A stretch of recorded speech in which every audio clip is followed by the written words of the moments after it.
Hari itu biasa saja, seperti hari biasanya, dan aku sedang dengarkan lagu kesukaanku sambil berjalan pulang saat tiba-tiba, Boleh aku minta tanda tangannya? Oh, kau bahkan aslinya lebih tampan. Menikahlah denganku. OMG, menyebalkan sekali.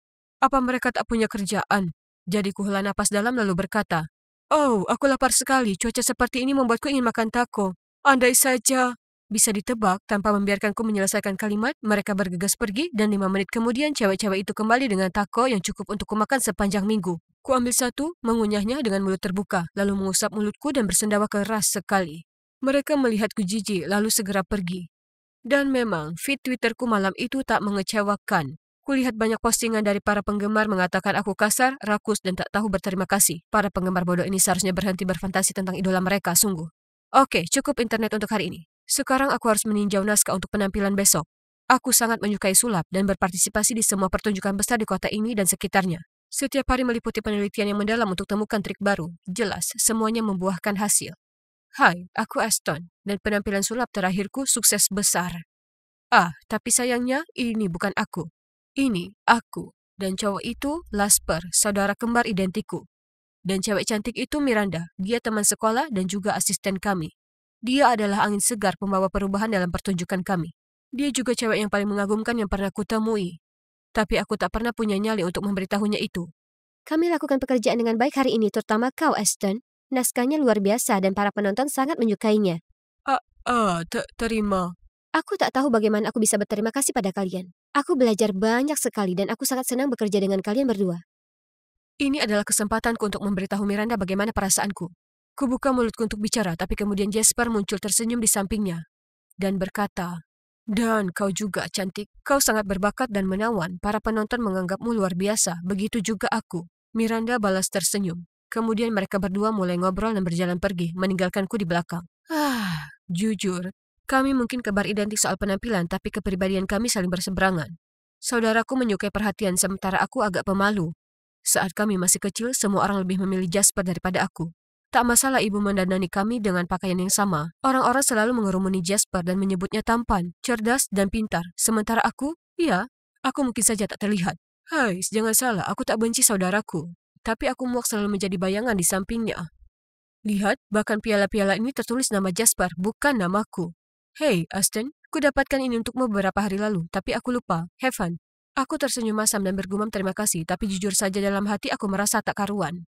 Aku adalah otak dari penampilan kami, bukan dia. Aku yang menulis naskahnya, menciptakan trik, dan bahkan mendesain kostum. Tapi kenapa dia yang mendapat semua pujian itu? Dan bahkan jadi sensasi di internet, sementara tak ada yang menganggapku serius. Oh, aku lupa bilang ke kalian. Kemarin itu para penggemar Jasper, bukan aku. Aku selalu keliru dikira dia. Jadi kemarin kuputuskan bersenang-senang dan memainkan trik kecil padanya. Lucu sekali karena Jasper bingung dari mana skandal ini berasal. Lagi, para penggemar Jasper mengira akunku adalah miliknya yang pribadi. Jadi mereka membombardirku dengan pesan penuh dengan bualan tak bermutu. Jasper, aku sangat mencintaimu. Jasper, aku akan menuntutmu karena mencuri hatiku. Apa kau tahu di mana cowokku? Dia sedang baca pesan ini sekarang dan namanya adalah Jasper. Aku hendak matikan ponselku dan pergi tidur saat tiba-tiba kulihat Jasper mengomentari postingan baru Miranda. Dan mereka terus berbalas pesan. Para penggemar cewek itu membuatku muak. Mereka melihat sosok laki-laki menawan dan tampan. Dan mereka bertingkah seperti burung murai melihat benda berkilau. Dan sekarang bahkan Miranda sepertinya terpikat padanya. Oke, baiklah. Akan kutunjukkan ke kalian betapa maconya Jasper yang tampan dan mencolok ini. Tidak, mata kalian tidak sedang menipu kalian. Ini masih tetap aku.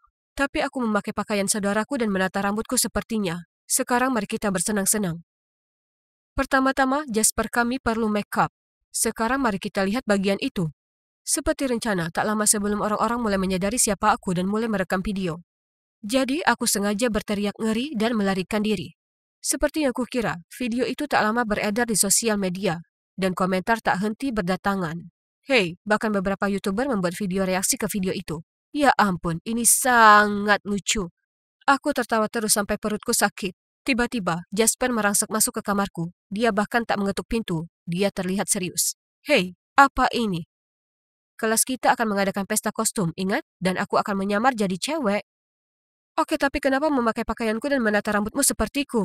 Tenanglah bro, sepertinya aku tak sengaja mengambil punyamu. Toh biasanya kita pakai barang yang sama sepanjang waktu saat kita masih kecil, jangan terlalu baper. Dan soal rambut, aku cuma mencoba sesuatu yang baru. Dia memandangku curiga, menghela napas, kemudian pergi. Keesokan harinya, aku kira seluruh sekolah akan menjelekkan Jasper soal video itu. Tapi sebaliknya, para penggemar cewek itu bahkan menganggapnya lucu dan menginspirasi karena dia mendobrak norma-norma gender. Aku tak bisa berkata-kata, terserah. Reaksi mereka bukan masalah. Satu-satunya yang terpenting adalah bagaimana pendapat inspirasiku Miranda tentang ini. Baju yang keren boleh kupinjam kapan-kapan? Oh, itu. Itu persiapan pesta kostum yang akan datang. Lol. Oh, tidak. Maksudku itu cukup bagus. Astaga, rencanaku kini sudah pasti gagal total. Aku tetap di sana mengamati mereka sebentar, dan dia terus memainkan rambutnya sambil menatap saudaraku dengan pandangan terpesona. Kemudian yang makin membuatku jengkel, tepat sore itu, Pak Wainwright, kepala sekolah kami masuk ke kelas. Berhenti di depan bangku Jasper dan bertanya padanya, Jasper, akan jadi kehormatan bagiku jika kau bisa tampil atas nama sekolah di acara pembukaan balai kota minggu depan. Jasper langsung menerima undangan itu, dan kepala sekolah berterima kasih padanya, lalu pergi. Bagaimana denganku? Dia tak terlalu banyak melihat ke arahku. Kalian tahu, aku ini yang membuat konten dan lainnya. Jasper hanya orang yang berakting, mengikuti naskahku. Ini bikin frustrasi. Semua ketidakadilan ini tak akan terjadi jika aku tak punya glossophobiia. Ya, bicara di depan publik membuatku takut. Jadi aku hanya bisa duduk di sana dengan tangan mengepal merasakan kemarahanku saat ini. Ini menyebalkan. Aku di belakang panggung dengan Jasper memeriksa jadwal pertunjukan. Saat Jasper berseru, aku ingin buat sedikit perubahan. Aku ingin mengakui perasaanku terhadap Miranda di akhir penampilan. Dia menunjuk panggung lalu melanjutkan. Aku akan menggantung sekotak penuh kelopak bunga di langit-langit. Dan selama tepuk tangan, kau akan menarik tali itu dan whoosh. Kelopak-kelopak bunga akan berjatuhan di atas kami saat aku membuat pengakuan. Bagaimana menurutmu? Romantis ya? Aku kebingungan, tapi masih berhasil bergumam. Oh, iya, itu kedengarannya bagus. Tapi jantungku terasa sesak. Tak mungkin aku bisa biarkan itu terjadi. Jadi, aku punya sebuah rencana. Karena aku adalah yang bertanggung jawab atas propertinya, hari itu diam-diam aku mengganti kotak kelopak bunga di ujung tali dengan ember berisi air kotor saja. Bukankah itu terdengar lebih seru? Kemudian sebelum pertunjukan, ku tarik Miranda ke samping, lalu memberitahunya. Jasper punya kejutan untukmu. Kau akan suka. Setelah dia menerima hadiah ini, tak mungkin dia mau menemui Jasper lagi. Hahaha, aku tak sabar menunggu. Pertunjukan selesai dan tepuk tangan. Aku menunggu sinyal kedipan mata dari Jasper, lalu aku menarik talinya dan menyaksikan, oh tidak, kesalahan teknis. Tali yang menahan ember tersangkut dan sekarang seluruh ember itu terjatuh. Jasper menerjang ke depan dan menjatuhkan Miranda. Ember itu menimpa kepala Jasper. Dia pingsan dan air yang bau dan berlumur itu tumpah kemana-mana. Seluruh tempat itu jadi gempar. Ya Tuhan, apa yang baru saja aku lakukan? Oh! Aku memegangi kepalaku dan berteriak, tapi tunggu. Kenapa sangat gelap? Hei! Ini kan kamarku. Aku merasa kedinginan, basah berkeringat dan gemetaran. Kurai ponselku dan melihat kalender. Harus kucubit diriku sendiri sementara jantungku masih berdebar. Ternyata hari H belum tiba, itu besok. Jadi, aku bermimpi? Aku tak sungguhan sudah mencederai saudaraku kan? Aku bergegas ke kamar Jasper untuk memeriksa. Phew, dia terbaring di sana memainkan ponselnya. Aku merasa sangat tak enak. Hanya karena kecemburuanku yang kekanakan, aku hampir saja mencederai saudaraku.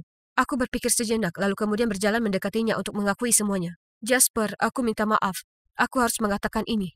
Semua skandal baru-baru ini, aku yang melakukannya, dengan sengaja. Insiden Taco dan juga yang di Walmart, dia mendongak dari ponselnya dan menghela napas. Kenapa kau lakukan itu? Karena aku juga suka Miranda. Hah? Sungguh? Aku tak tahu itu. Kenapa kau tak bilang padaku? Aku bahkan akan mengacaukan penampilan kita besok.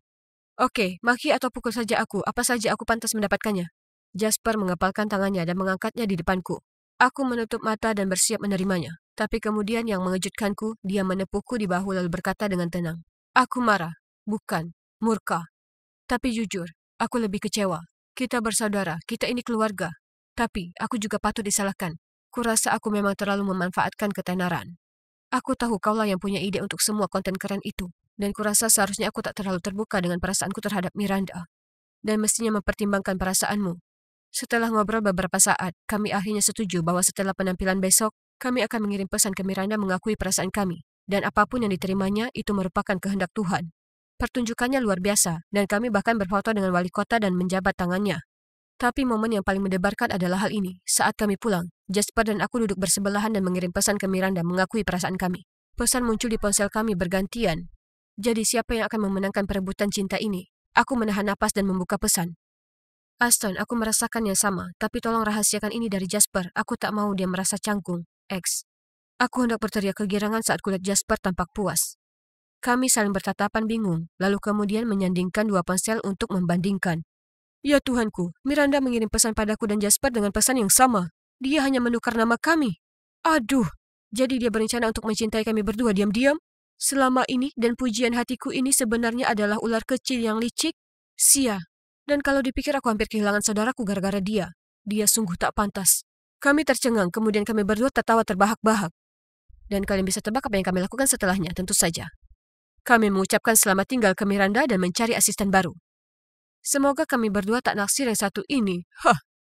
Memang benar kalau aku ini dulu muak jadi penamping saudaraku, tapi sekarang berbeda. Aku paham bahwa meski kami terlihat sama, kami masing-masing punya kepribadian kami sendiri. Itulah kenapa ada banyak hal dalam hidup yang cocok dengan dirinya. Tapi tidak denganku dan begitu sebaliknya. Dan apa kalian tahu aku bangga akan itu. Lagi pula, aku sedang berusaha keras mengatasi sifat pemaluku dan menampakkan diri. Orang-orang akhirnya mulai tahu aku. Dan meskipun aku tetap cowok di belakang layar, aku juga punya fanbase besar sekarang. Hai, aku Belle. Umurku 18 tahun dan hari ini adalah hari pertamaku di Boston College. Keren kan? Oh, tunggu. Sepertinya aku mendengar seseorang menangis. Kenapa kita tidak pergi berbelanja? Itu akan membuatmu merasa lebih baik. Tidak, aku tidak mau melakukan apapun. Tinggalkan aku sendiri. Tunggu, gadis yang terisak-isak itu dia terlihat sangat familiar bagiku. Apakah itu dia? Lihat apa kamu? Gadis yang lain membentakku. Astaga, kenapa serius sekali? Keesokan harinya aku memutuskan untuk melakukan kegiatan bertetangga, jadi aku membawakan pie apple untuknya. Pintunya terbuka dan, wow, dia tampak seperti baru saja kena badai. Rambut dan pakaiannya berantakan dan matanya bengkak. Oh, hai. Aku, Belle, baru saja pindah ke sini. Senang berkenalan denganmu. Oh, hai. Aku Lara. Ya, Lara. Lara dari SD.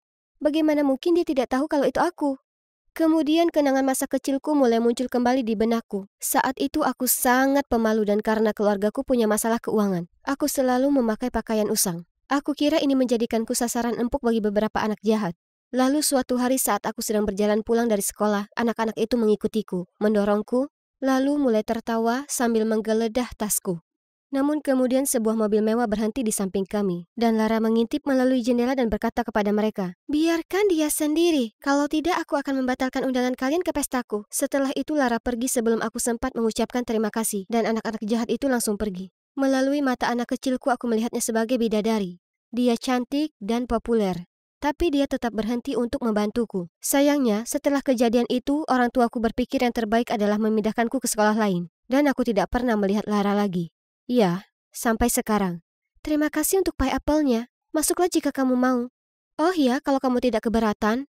Aku masuk ke dalam dan, ya ampun, kamarnya berantakan. Pakaian berserakan di mana-mana. Sampah berserakan di lantai, dan piring-piring kotor berserakan di baskom. Sesuatu yang buruk pasti telah terjadi padanya hingga membuatnya terjerumus ke dalam kesedihan. Jadi aku bertanya padanya ada apa, dan dia memberitahuku bahwa pacarnya baru saja putus dengannya. Bagian terburuknya adalah dia meninggalkan keluarga dan teman-temannya untuk pindah ke sini demi dia. Tetapi dia mengakhiri segalanya tanpa memberinya penjelasan. Kasihan Lara, perpisahannya sudah berakhir 2 bulan yang lalu, namun hal itu sepertinya masih segar dalam ingatannya. Aku mencoba menghiburnya, tetapi semakin aku melakukannya, dia semakin menangis. Keesokan harinya aku memutuskan untuk mampir dan memeriksa apakah dia baik-baik saja. Pintunya terbuka sedikit, jadi aku mengintip ke dalam. Dan melihat Lara yang tampak murung duduk di lantai, memeluk dan mengendus sesuatu. Lara, apa yang kamu lakukan? Aku menemukan ini, dan aku sangat merindukannya. Ternyata dia mencari sweaternya di lemari, dan akhirnya menemukan hoodie mantannya. Itu saja. Cukup sudah. Sudah waktunya aku akhirnya membalas budi dan menyelamatkan Lara sama seperti saat dia menyelamatkanku di kelas 5 SD. Kamu tidak akan pernah move on jika barang-barangnya menatap langsung ke wajahmu. Aku mengatakan padanya sudah waktunya untuk membuang barang-barang mantannya. Dan apa kalian tahu, dia punya sekotak besar barang-barang mantannya. Aku melihatnya, dan saat itulah aku melihat foto mereka. Ini? Dia? Aku tidak bisa menyembunyikan kekagetanku. Ya, itu Cameron, pacarku, atau lebih tepatnya mantanku. Kenapa kamu bertanya? Oh, tidak apa-apa. Syukurlah kalian sudah tidak pacaran. Kata brengsek tertulis di seluruh wajahnya. Lalu kami membuang seluruh kotak itu ke tempat sampah asrama di lantai bawah. Gadis malang itu sepertinya ingin melompat ke sana untuk mengambilnya. Aku akan membantumu mengatasi orang ini. Aku janji. Kamu akan menyadari betapa menyenangkannya menjadi jomblo. Oh, kamu juga jomblo? Ya, tentu saja. Sekarang barang-barang mantannya sudah dibuang ke tempat sampah. Sekarang saatnya menjalani kehidupan jomblo yang paling bahagia. Setiap pagi aku mengajak Laura jogging keliling taman bersamaku dan menunjukkan padanya cara menyiapkan makanan sehat yang lezat. Percayakah kalian kalau dia bahkan tidak tahu cara merebus telur tanpa membakar pancinya? Ya, aku tahu. Ini mengagetkanku. Lalu suatu kali baknya tersumbat dan dia benar-benar ketakutan. Aku datang dengan alat penyedot terpercayaku dan menunjukkannya cara memperbaikinya. Mudah sekali. Dan yang terbaik, tidak ada orang yang dibutuhkan untuk menyelamatkan gadis-gadis ini. Selanjutnya aku perlu menunjukkan kepada Lara bagaimana menikmati hidup, karena yang dia lakukan hanyalah bermalas-malasan di kamarnya. Jadi, pada suatu Sabtu malam, aku menyeret dia dan Kayla ke bar yang sangat keren ini. Wah, aku haus. Jangan khawatir, aku yang traktir. Tunggu Lara, apa kamu mau tahu cara mendapatkan minuman gratis? Lalu dia berjalan melewati beberapa cowok, mengibaskan rambutnya dan mengedipkan matanya dengan senyuman termanis di wajahnya. Dan, bam, cukup begitu kami membelikan minuman untuk kami. Lara tampak sangat senang dengan apa yang baru saja dia capai dan itu membuatku bahagia juga. Hanya saja Kayla tidak terlihat begitu senang. Mungkin minumannya terasa terlalu pahit. Saat kami sedang bersenang-senang, teleponku tiba-tiba berdering. Ya Tuhan, aku sudah lama merindukan panggilan itu. Tapi kenapa sekarang? Aku mematikannya dan terus mengobrol. Kenapa kamu tidak menjawab? Oh, tidak apa-apa. Kamu yakin? Sepertinya penting. Ya, jangan khawatir. Sebelum aku menyelesaikan kalimatku, tiba-tiba aku mendengar seseorang memanggil Lara. Lara? Oh, Jack? Hai, sudah lama. Aku kaget melihatmu di sini. Apa kamu sendirian atau bersama teman? Lalu Lara belum sempat memperkenalkan kami. Cowok itu menatapku. Hei, sepertinya aku kenal kamu. Tidak, sepertinya kita belum pernah bertemu. Aku langsung menyangkalnya. Tapi orang ini sangat ngotot. Dia membuatku agak tidak nyaman. Karena aku tidak sengaja menjatuhkan gelasku, lalu aku harus berlari ke kamar mandi untuk membersihkan diri. Bagaimanapun, malam itu luar biasa. Aku bangga pada diri sendiri karena telah membuktikan kepada Lara bahwa menjadi jomblo tidaklah seburuk itu. Namun, keesokan paginya, bencana melanda. Kayla menyuruhku masuk ke kamar Lara, di mana dia meringkuk di tempat tidurnya sambil memegang foto dirinya dan Cameron. Susah sekali membuatnya melupakan mantan pacarnya itu. Lara terisak karena Jack memberitahunya bahwa Cameron pacaran dengan orang lain. Dan kini, Kayla punya ide untuk membalas dendam padanya. Aku tahu ini menyakitkan, tapi tolong abaikan saja dia dan lanjutkan hidupmu. Apa yang kamu tahu? Apa kamu ada di pihak Lara atau di pihak mantannya yang brengsek? Aku cuma mengabaikan Kayla dan mencoba berbicara dengan Lara. Syukurlah dia sepertinya mendengarkanku dan membatalkan rencana balas dendam. Ya ampun, Kayla terlihat sangat marah. Aku kembali ke asramaku dan menghela nafas lega. Lalu tiba-tiba ponselku mendapat pesan masuk. Tidak sabar bertemu denganmu besok. Oke, sebenarnya aku sering bertemu cowok yang sangat kusukai. Tapi aku tidak ingin menyinggung Lara, jadi aku tidak menyebutkannya padanya. Keesokan paginya, aku memakai gaun yang lucu, merias wajahku, menata rambutku, dan dengan penuh semangat keluar dari kamar asramaku, dan menemukan tumpukan kantong sampah di depan pintuku. Siapa yang melakukan ini? Aku menyeretnya ke bawah untuk menaruhnya di tempat sampah. Ketika aku menemukan semua suratku di sana bercampur jus sampah. Apakah ini lelucon atau apa? Terserah, aku tidak punya waktu untuk ini, aku sudah terlambat. Aku tiba di sebuah galeri dan melihat bahwa dia sudah ada di sini sedang melihat sebuah lukisan. Hei, maaf sudah terlambat. Dia berbalik sambil tersenyum. Ya, kamu pantas untuk ditunggu ya kan? Oke, izinkan aku menjelaskannya. Jadi, ya, itulah Cameron, tapi itu tidak seperti yang kalian pikirkan. Aku bertemu dengannya beberapa bulan yang lalu ketika dia membantu di sebuah acara untuk siswa baru. Dia tidak peduli aku memakai pakaian toko barang bekas dan sepatu Ketsku tidak keren. Sebaliknya, dia sudah melupakan hal-hal ini dan mulai berbicara denganku terlebih dahulu. Jadi, Jack juga ada di sana. Itulah sebabnya dia agak mengenaliku. Aku sudah banyak mengirim pesan kepada Cameron dan harus aku akui, aku rasa aku memang punya perasaan padanya. Tapi jangan salah paham. Aku tidak tahu Lara adalah mantannya sampai aku melihat foto mereka. Ya ampun, itu benar-benar mengejutkanku. Aku tidak ingin memberitahunya dan tidak hanya menghancurkan hatinya lagi, tapi juga menghancurkan persahabatan kami. Itu juga sebabnya aku tidak berani menjawab panggilan Cameron di depan Lara saat kami berada di bar. Dan aku sangat beruntung Jack tidak mengenaliku malam itu. Atau itu akan menjadi bencana total. Aku tahu aku perlu mengatakan yang sebenarnya pada Lara, tapi pertama-tama dia hanya perlu sedikit waktu lagi untuk melupakan Cameron. Aku pulang dari kencan itu dengan senyum lebar di wajahku. Tapi apa yang kulihat membuatnya langsung memudar. Seluruh koleksi make upku hancur. Apa? Siapa yang akan melakukan hal sejahat itu? Butuh waktu lama bagiku untuk menabung untuk membeli semua itu. Saat aku memeriksa apakah ada yang bisa diselamatkan, aku melihat rambut panjang berwarna biru terletak di antara barang yang porak-poranda. Marah, aku hendak pergi dan melabraknya. Tapi Kayla dan Lara sudah muncul di ambang pintuku. Kenapa mereka terlihat sangat marah? Bagaimana kamu bisa berteman denganku seperti itu padahal selama ini kamu bertemu dengan mantanku? Jadi pidatomu yang bilang kamu tidak butuh cowok hanyalah sebuah kebohongan besar agar kamu bisa mengambil pacarku, ya? Dan apakah menurutmu Cameron akan menyukai cewek sepertimu? Kamu bahkan tidak mampu membeli tas yang bagus. Benar, izinkan aku beritahu satu hal. Kamu tidak akan pernah menjadi seperti salah satu dari kami. Dan kamu tidak akan pernah cukup baik untuk Cameron. Bagaimana bisa Lara menganggapku seperti itu? Aku benar-benar ingin membantunya, seperti dia membantuku. Aku hanya punya niat baik saja, Lara. Aku tidak tahu dia adalah mantanmu saat kita pertama kali bertemu. Aku tidak segera memberitahumu karena aku tahu kamu butuh waktu lebih banyak untuk pulih. Dan aku tidak mau menyakitimu, karena aku mengagumimu dan menghargai persahabatan kita. Apa kamu ingat kelas 5 SD? Aku diejek oleh anak-anak ini dan kamu adalah satu-satunya yang membelaku. Aku cuma mau membalas budi dan membantumu juga. Tapi mendengarmu mengatakan hal itu membuatku sangat sedih. Setelah itu aku mengusir mereka dari kamarku dan mengunci pintu. Aku menolak menghadiri kuliah dan mengabaikan semua panggilan dan pesan Cameron. Mungkin Lara dan Kayla benar.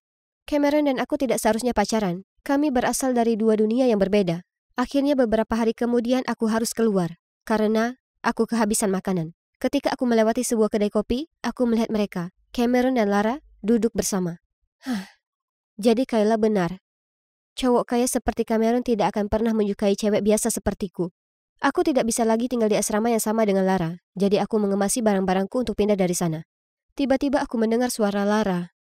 Apa kamu mau melarikan diri dari masalahmu sepertiku? Aku mengabaikannya dan terus berkemas. Kamu tahu, aku bertemu Cameron dan kami berbicara panjang lebar. Dia akhirnya memberitahuku alasan dia putus denganku.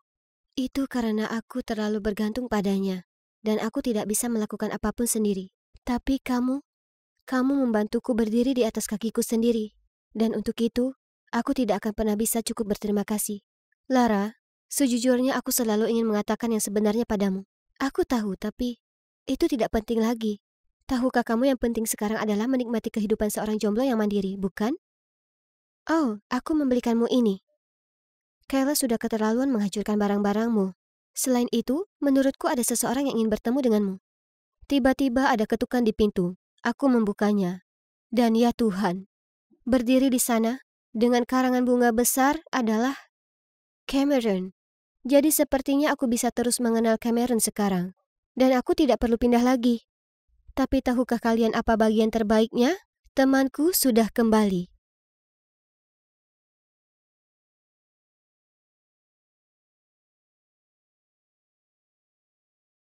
Aku baru sampai di sekolah, tapi aku bisa tahu ada yang tak beres. Bro, ada apa ribut-ribut? Apakah lakukan hal gila lagi? Lihat ini. Astaga, jijik. Maaf, salah jalan. Lewat sini. Ini, Bu Stewart, kepala sekolah kita yang baru. Di depanku seorang wanita dengan tatapan tajam yang memancarkan aura menakutkan. Ya, itu di luar dugaan. Karena kami semua mengira Pak Smith yang akan memimpin. Karena dia sudah mengabdi sebagai wakil kepala sekolah bertahun-tahun lamanya.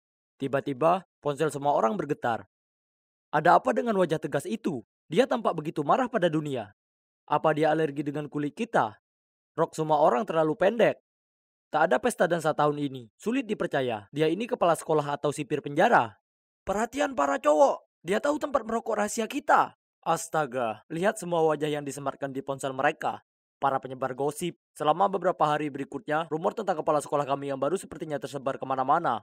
Info tentangnya sepertinya lebih banyak dicari daripada tiket Imagine Dragon. Dan juga, sejak hari pertama kepala sekolah tiba di sini, serangkaian cerita aneh mulai beredar. Suatu hari aku berjalan menuju kelas dan mendengar cerita paling konyol di dunia. Sekolahku berhantu. Dasar idiot. Diam-diam aku merayap di bawah meja. Lalu tiba-tiba aku julurkan kepala ke atas dan berteriak, "Bu!" Yang menyebabkan semua temanku melompat ketakutan. Hahaha, dasar payah. Semua cerita seram itu omong kosong. Kau tak percaya? Hah? Tapi Stacy melihatnya. Oh tidak. Stacy? Aku tak tahu mereka menyeret gebetanku ke dalam masalah gosip konyol ini. Dia biasanya cewek yang paling pintar. Tak yakin apa yang mempengaruhinya. Setelah itu, Stacy rendahkan suaranya dan mulai bicara dengan bersemangat soal pertemuannya dengan siluet yang muncul di depan kantor kepala sekolah. Tapi yang paling buruk, sebelum dia bisa melihatnya lebih dekat, siluet itu menghilang. Itu mungkin cuma penjaga keamanan. Tidak, saat aku pergi, aku masih melihatnya tertidur di ruangannya. Dia bahkan memeriksa kamera dan melihat Stacy hanya berdiri dan mengatakan halo, meski tak ada seorang pun di sana. Seram kan? Kemudian cerita berlanjut ketika seseorang menyatakan kalau kepala sekolah yang baru adalah penyihir dan membawa kekuatan jahat ke sekolah. Oh Tuhan, Stacy, aku perlu menariknya keluar dari kacaunya omong kosong ini sekarang juga. Tapi tak peduli apapun yang kukatakan, dia bersikeras. Aku melihatnya dengan mata kepalaku sendiri. Bagaimana jika memang mampu melakukan sihir hitam? Oh, ayolah, kita ini bukan anak kecil lagi, Stace. Kekuatan jahat, penyihir, setan, mereka tak nyata. Tapi kamu mungkin akan dapat masalah kalau kepala sekolah mulai menyelidiki siapa yang menyebarkan rumor. Josh, ini membuatku gila. Aku harus pastikan apa yang kulihat. Tapi aku takut. Bisa kau ikut denganku? Kumohon. Aku ragu sejenak kemudian mengangguk. Oke, gerbang belakang, jam 10 malam ini. Mari kita sudahi ini. Ditambah, ini akan jadi kesempatan besar membuat gebetanku terkesan, ya kan? Malam itu, aku tiba di titik pertemuan kami lebih awal dan menunggu. Aku kedinginan, dan aku tak akan bohong. Aku merinding. Oke, tenanglah Josh.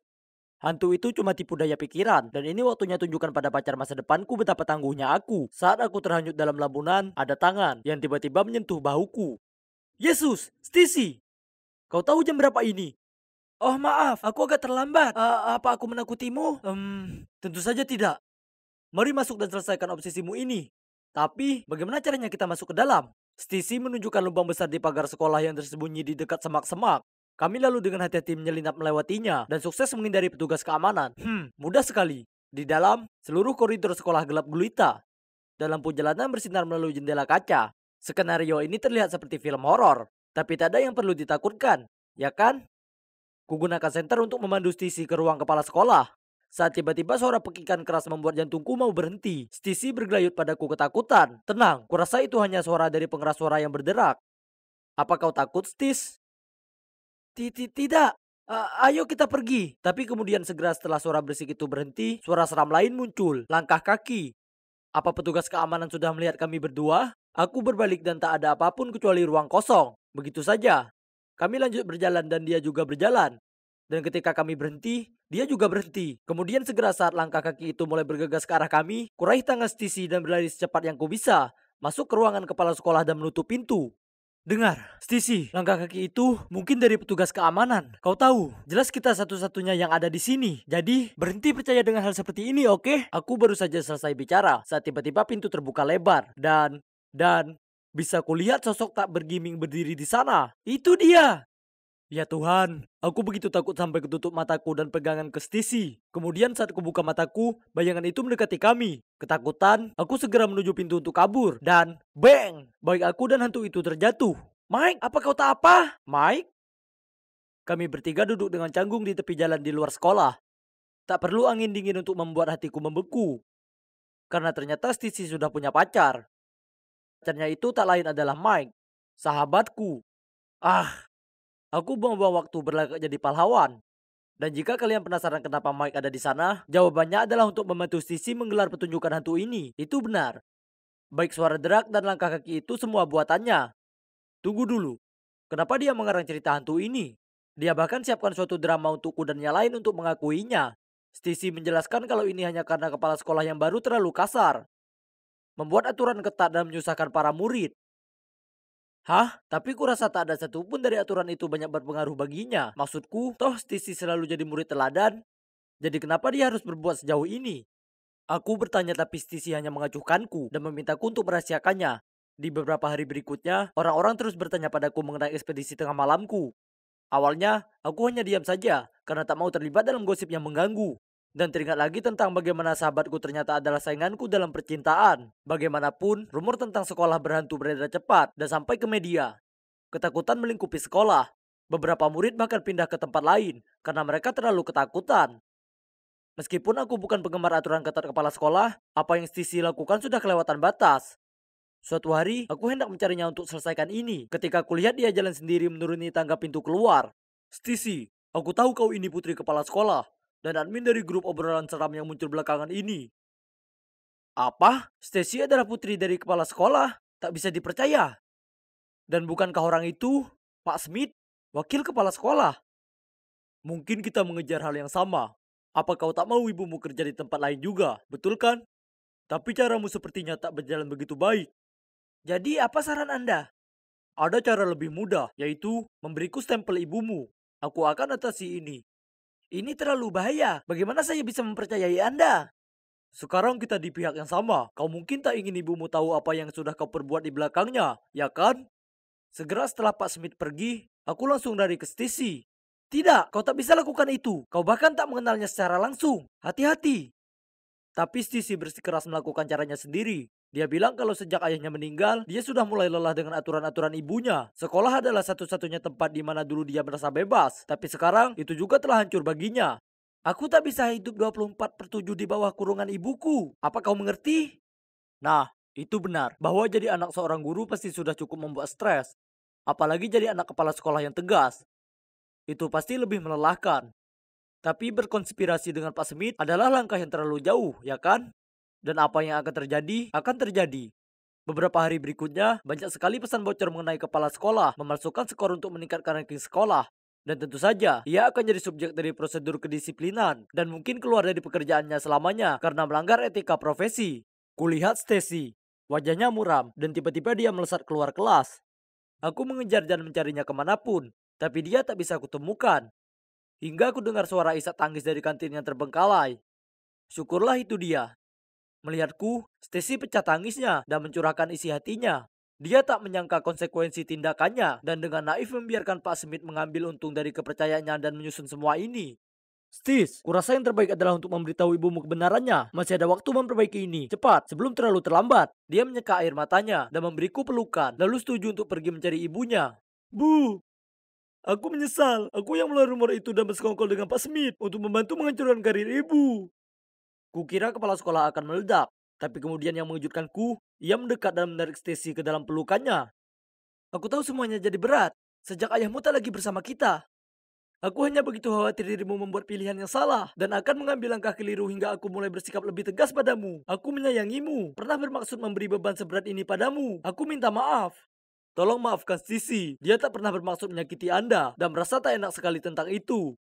Semua baik-baik saja. Terima kasih banyak, Josh, telah bercerita padaku soal ini. Hah? Ibu sudah tahu semuanya? Ya, aku sangat khawatir kalau kau akan diperalat. Jadi kuceritakan padanya mengenai percakapanmu dengan wakil kepala sekolah. Dan rumor bahwa kepala sekolah harus berhenti dari pekerjaannya, itu aku yang sebarkan. Maksudku, itulah bagaimana Stacy menyadari kalau yang dilakukannya itu keterlaluan dan bisa mendapatkan konsekuensi besar, ya kan? Meskipun ibunya memaafkannya, Stacy masih gugup karena dia telah memberikan Pak Smith stempel ibunya. Itu tak apa sayang, apa yang kau lakukan secara tak sengaja membantuku mendapatkan bukti penggelapannya dengan pura-pura menjadi aku. Pelanggarannya akan segera ditangani. Semua sudah baik sekarang, tugasku di sini sudah selesai. Kuperbaiki hubungan Stacy dan ibunya. Tapi yang terpenting, kubuktikan kalau sekolah ini tak berhantu. Hahaha. Jadi, apa selanjutnya? Nah, Stacy pasti merasa tergerak dengan aksi heroikku dan mulai tumbuh rasa untukku. Karena dia putus dengan Mike. Tak lama setelahnya, lalu mengajakku kencan. Tapi Mike sahabatku, dan tak mungkin aku membuatnya sedih karena cewek. Jadi aku menolaknya. Lagi pula, sisi nakalnya itu cukup menakutkan. Para cewek memang berbahaya. Hahaha. Aku benar-benar tenggelam dalam harmoni indah yang aku dan ayah mainkan ini. Hingga, apa yang kalian berdua sedang lakukan? Terkejut, aku berbalik melihat Siren berdiri di sana dengan mata berapi-api. Oh Tuhan! Aku langsung kembali ke akal sehatku dan menyadari kalau di sebelahku, laki-laki yang jamming bersamaku bukanlah ayahku, melainkan Isaac, pacarnya. Oh tidak, apa yang kulakukan? Segera ku hapus air mataku dan hendak pergi. Tapi Isaac meraih tanganku dan menatapku dengan bingung. Berada di sini lagi, di rumah ini sudah cukup sulit tanpa melibatkan cinta segitiga ini. Jadi ku tarik lepas tanganku dan lari dari sana. Ya, ini aku lagi, Hazel. Di bagian terakhir ceritaku, teman-temanku melibatkanku untuk membantu idola mereka, Isaac, dan pacar aktrisnya Siren untuk kabur dari pengamatan publik sebentar. Sekarang aku terjebak di rumah lama keluargaku dan harus menghadapi masa laluku. Semua kenangan ini membanjiri pikiranku. Ada yang bagus, ada yang buruk. Dan sebelum kusadari, aku mencampur adukan masa lalu dengan realita. Itulah bagaimana aku tak sengaja bermain piano dengan Isaac dan membuat Siren terbakar cemburu. Pada saat itu, Siren membuka pintu lalu menyerbu ke arahku. "Hei, jangan sampai aku memergokimu menggoda cowokku lagi." "Maaf, apa katamu? Dia bahkan bukan tipeku. Lagi pula bersaing cinta denganmu kedengarannya jauh lebih merepotkan dibandingkan manfaatnya." Dia terus saja cemberut. Jelas, dia sangat marah denganku. Tapi dia pasti sudah paham tak ada lagi yang bisa dia katakan tentang masalah ini. Tapi ini tak menghentikannya jadi diva yang paling menuntut dan memusingkan di planet ini. Dia mendongakkan hidung pada makanan dan minuman yang kami sajikan padanya dan bersikeras kalau dia tak mungkin mengkonsumsi apapun yang tak organik. Dibuangnya pakaian yang kami pinjamkan ke lantai bawah karena, mengutipnya, pakaian itu vulgar, tak pantas untuknya. Lalu dia meminta Ivy mengambilkan baju-baju karya desainer. Pernah, Zoe bahkan harus mengemudi 1 jam lebih ke mall hanya untuk beberapa lilin berpengharum. Kenapa kalian bertanya? Ya, Siren menuduhku memancarkan energi buruk yang telah mempengaruhi tidur dan kesehatannya. Jadi dia perlu bersihkan aura di sekitar sini. Omong kosong. Begitu kepalanya menyentuh bantal, dia tidur seperti batang kayu. Sepertinya tinggal di rumah yang sama dengan idola mereka dan pacarnya tak sama seperti yang dibayangkan. Ya kan, Ivy dan Zoe? Namun, berlawanan dengan Siren si mimpi buruk, Isaac cukup mengejutkanku dengan benar-benar membantu di sekitar rumah. Dia tukang masak yang handal dan tangannya terampil memperbaiki berbagai hal. Oke, kuakui sebelumnya kukira dia itu hanyalah salah satu selebriti tak berguna di luar sana. Tapi sepertinya dia tak ada masalah melakukan aktivitas angkat beban. Lagi pula, sikapnya ini menutupi perilaku menjengkelkan pacarnya, yang membuat semua ini sedikit lebih bisa ditoleransi. Sampai suatu kali, kami sedang mendayung di sungai dekat mansion. Ya, lebih tepatnya, hanya aku. Karena apa yang bisa kami harapkan dari 2 superstar kami? Tapi di sini cantik, kan? Ini ide cemerlang Siren, karena dia ingin beberapa foto Insta yang baru. Kalian mungkin bertanya-tanya di mana Zoe dan Ivy. Yap, mereka menjelajahi toko-toko di beberapa kota untuk mencari foie gras yang etis. Lihatlah dia, mengatakan dia merasa sakit tak bisa mendayung. Tapi rupanya dia cukup sehat untuk tersenyum untuk kamera dan lakukan puluhan pose yang berbeda. Tiba-tiba Siren hendak berdiri untuk dapatkan pencahayaan yang lebih baik yang mana membuat perahu bergoyang. Aku berteriak padanya untuk duduk, tapi kemudian sebelum aku paham apa yang terjadi, perahunya oleng dan aku terjatuh ke air. Kuayunkan tangan dan kakiku dan berusaha sebisa mungkin untuk mengangkat kepalaku di atas air, tapi tak berhasil. Aku tak bisa menahan diri untuk tidak tenggelam di bawah air. Aku sungguh percaya inilah saatnya. Dunia mulai gelap di sekelilingku, ketika tiba-tiba ada lengan yang merengkuhku dan menarikku ke pinggir. Hazel, bisa kau mendengarku? Perlahan ku buka mataku dan melihat wajah khawatir Isaac menatapku ke bawah. Hazel, syukurlah. Dengan lembut dia membantuku duduk, lalu bertanya apa aku baik-baik saja. Untuk sesaat, kehangatan tubuhnya membuatku tersipu. Sudah jelas hampir tenggelam, membuatku jadi lupa daratan. Maksudku, aku tak mungkin punya perasaan terhadapnya, ya kan? Sebelum aku sempat merenung jauh, Siren yang basah kuyup menghampiri kami. Isaac, kenapa kau selamatkan dia, bukan aku? Siren, ini bukan waktunya bersikap dramatis. Aku tak mungkin mendatangimu, seorang perenang handal, dibanding Hazel yang sungguhan tenggelam. Mendengar Isaac mengatakan itu, dia memutar matanya, lalu bergegas pergi, meninggalkan jejak kaki basah di belakangnya. Hal terakhir yang kami butuhkan di rumah ini adalah lebih banyak ketegangan. Jadi aku segera menoleh padanya dan berkata aku baik-baik saja dan dia sebaiknya pergi dan selesaikan masalah dengan pacarnya. Dengar Hazel, Siren itu bukan pacarku. Aku tak menyukainya seperti itu. Sedangkan kau dan aku, kita jelas punya keterkaitan. Aku menatapnya dengan mulut ternganga. Apa dia sungguhan baru saja katakan itu? Atau mungkin aku mengalami gegar otak dan berkhayal. Siren itu seperti adik kecilku. Akan kujelaskan ini nanti. Tapi pertama, kau butuh istirahat. Lalu dia lingkarkan tangannya ke tubuhku dan menuntunku balik ke rumah. Kuhabiskan sisa hari itu di ranjang merasa demam. Kemudian, waktu subuh esok paginya, aku terbangun karena mendengar keributan dari lantai bawah. Guys, ada apa ini ribut-ribut? Itu Isaac dan Siren. Mereka sudah pergi dan mereka membawa mobilnya. Apa? Itu satu-satunya transportasi kami keluar dari sini. Bagaimana bisa mereka begitu egois meninggalkan kita di sini seperti ini? Kami coba hubungi Isaac tanpa henti, tapi tak ada jawaban. Hebat. Disinilah kami sekarang, di area terpencil yang butuh waktu berjam-jam hanya untuk temukan pengendara yang bisa ditumpangi. Belum lagi betapa beresikonya itu. Semuanya kacau. Kami sedang panik ketika tiba-tiba pintu terbuka dan berjalan masuk Isaac dan Siren tersenyum dan bergandengan tangan.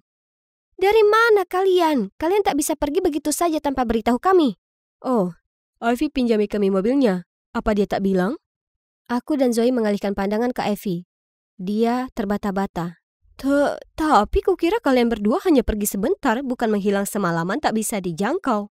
Tenang, semua ketegangan ini akan membuat kalian keriput. Lalu Siren menyeringai padaku, sambil mengibaskan rambutnya ke belakang lalu melanjutkan. Kami pergi ke bioskop drive-in dan itu romantis sekali. Kami tak ingin malam berakhir, jadi kami jalan-jalan berkeliling kota hingga dini hari. Apa maksudnya itu? Berlebihan baginya yang hanya menganggapnya adik. Aku merasa seperti orang bodoh karena mempercayai kebohongannya. Kami mengubah semua rencana kami untuk bantu kalian sembunyi dari publik. Dan ini bagaimana cara kalian berterima kasih dengan bertindak seperti ini? Tidak lagi. Keluar dari sini. Sekarang juga. Sebelum ada yang sempat berkata apapun, teleponku bergetar. Itu temanku Erika. Dia tanya padaku apa cerita tentangku yang jatuh cinta dengan Isaac itu benar. Hah? Apa maksudmu? Dengan panik ku akhiri panggilan dan tersambung online untuk memeriksanya. Ternyata pada akun Instagram toko tempatku custom hoodie kembaran, pemilik toko sudah posting fotoku memakainya. Wajar. Tak butuh waktu lama untuk para penggemar fanatik itu melakukan riset dan cari tahu tentangku. Tapi parahnya lagi, postingan lain yang sedang tren yaitu dari perusahaan manajemen Isaac yang mengkonfirmasi kalau kami berdua pacaran. Omong kosong apa ini? Aku segera menyuruh Isaac untuk menelpon perusahaannya dan memasang pengeras suara. Isaac, kita dapat jackpot. Kau mungkin tahu pianis dan komposer Edward Moritz, kan? Hazel Moritz itu putrinya. Maksudmu? Semua orang tersentak kaget melihatku. Mungkin ini waktunya bagiku mengungkapkan rahasia masa laluku, kebenaran yang tersembunyi sekian lama. Ya, Edward Moritz itu ayahku, tapi aku janji pada diriku sendiri 10 tahun lalu bahwa aku tak akan pernah bicara lagi dengannya. Manajer Isaac lanjut bicara lantang mengenai bagaimana skandal denganku akan menguntungkan karir Isaac, jadi tak perlu menyembunyikannya. Di saat itu, Siren tersentak. Kau ini bicara apa? Hei, apa kamu dengan Siren lagi? Aku sudah bilang padamu agar tidak berurusan dengan cewek itu lagi, kecuali kau sendiri mau cari masalah. Diamlah! Siren dengan geram merebut ponsel Isaac lalu mengakhiri telepon. Isaac, beritahu semua orang kalau yang kau cintai itu aku, bukan dia. Siren, kita tak pernah menjalin cinta. Kau sudah kelewatan. Apa? Kalian berdua tak pacaran? Jadi kami salah paham dengan semuanya sejak awal? Aku langsung tahu kalau ada yang tak beres. Tapi kau pura-pura jadi pacar aslinya dan perlakukan kami seperti bawahanmu. Siren berdiri di sana dengan wajah memerah, tangan terkepal. Aku memberimu hatiku, tapi yang kau lakukan hanyalah menyakitiku. Kali ini kamu membuat kesalahan besar, Isaac. Tunggu dan lihat saja. Siren pergi ke kamarnya, tapi kali ini tak satupun dari kami menghentikannya atau menenangkannya. Esok paginya, kami tahu kalau Siren sudah tak ada. Tak ada satupun tahu di mana dia berada. Kami semua hanya berharap dia tak terlalu tersulut amarah yang akan menyebabkan lebih banyak masalah bagi kami. Dengan segera kami kemasi barang kami ke mobil, bersiap kembali ke kehidupan normal kami. Saat entah dari mana, sekumpulan reporter dan jurnalis muncul dan mengelilingi kami. Isaac, Nona Siren White sudah menuduh Nona Moritz menghancurkan hubungan kalian. Apa itu benar? Apa itu artinya Anda lari dari semua pertunjukan untuk pergi kencar rahasia dengan Nona Moritz? Nona Moritz, ayah Anda diketahui telah menghancurkan tak hanya keluarga Anda tapi juga keluarga lainnya. Semua demi keinginan egoisnya sendiri. Apa Anda sedang mengikuti jejaknya? Kilat blitz yang menakutkan ada di mana-mana. Tiba-tiba kudapati diriku terbawa kembali ke hari mengerikan 10 tahun lalu. Saat perselingkuhan ayah diketahui publik dan para wartawan memburu kami persis di tempat ini. Kilatan Blitz tanpa ampun itu sama hebatnya sekarang dengan saat itu. Kenangan wajah ibuku yang bingung muncul di benakku, mata yang sembab, pipi basah oleh air mata, dan tatapan penuh ketakutan. Tapi wartawan tak hentinya mencecarnya dengan pertanyaan, tanpa peduli kondisinya yang rentan. Itulah hari di mana aku janji pada diriku sendiri bahwa tak hanya aku tak akan pernah mengejar musik, tapi aku juga tak akan memaafkan ayahku. Dalam kepanikan, ada tangan yang menarikku masuk ke mobil dan kami berkendara pergi dari kerumunan. Itu Isaac. Dia memasang musik piano untuk membantuku tenang, lalu dia lanjut mengemudi. Akhirnya berhenti di sebuah toko kelontong kecil. Hazel, minumlah ini. Maaf telah menyeretmu ke dalam semua ini. Masalahnya, aku sudah cukup lama tak puas dengan perusahaan manajemenku. Mereka tak perbolehkan aku membuat musik yang kuinginkan. Tapi aku tak menyangka mereka akan serendah itu memaksaku masuk ke jaring kebohongan mereka hanya untuk ketenaran. Aku tahu perasaanmu. Aku dulunya ingin sekali jadi pianis seperti ayahku, tapi kemudian dia menghancurkan mimpiku. Untuk memajukan karirnya, ia menyelingkuhi ibuku dengan wanita bersuami lalu tinggalkan keluarga kami. Aku mulai membenci dunia keartisan yang rumit. Aku bersumpah tidak akan jadi salah satu dari mereka. Dan kemudian perlahan aku juga mulai benci suara piano. Aku turut prihatin dengan cerita itu. Tapi seni tak bisa disalahkan. Itu cerminan kebohongan sesungguhnya, bukan begitu? Aku sudah dengar melodi pianomu dan kau sungguh berbakat. Jujurlah dengan perasaanmu dan jangan biarkan siapapun mengganggunya. Berusaha mengingkari hasrat dan emosimu sendiri hanya akan membuat dirimu sengsara. Isaac benar. Aku sudah biarkan kesalahan ayahku mengubah jalur mimpiku. Tak membuat musik membuatku merana. Rasanya seolah ada bagian dari diriku yang hilang, sesuatu yang tak bisa diisi oleh hal lain. Kenapa harus aku yang menderita seperti ini? Bukannya aku yang sudah lakukan kesalahan. Lihat aku sekarang. Apa kalian bisa percaya itu? Telah kuhidupkan lagi hasratku untuk main piano dan sekarang aku lebih bahagia dari sebelumnya. Setelah semua drama bintang pop yang kabur itu, Isaac keluar dari perusahaan manajemennya dan berkolaborasi denganku membuat musik sebagai seni yang murni. Ini adalah acara amal kami yang terbaru. Cukup apik, bukan? Itu semua berkat Zoe dan Ivy. Mereka sekarang bekerja untuk kami. Mereka bertanggung jawab menyusun jadwal sibuk kami dan mengatur acara kami. Kami berempat jadi tim terbaik. Kurasa kalian bertanya-tanya apa yang terjadi pada Siren. Terakhir ku dengar dia mengincar lawan mainnya di film terbarunya. Aku hanya bisa bilang semoga dia beruntung. Sedang Isaac dan aku, karena media menyatakan kalau kami ini pasangan, sebaiknya kita ubah saja berita palsu itu jadi nyata.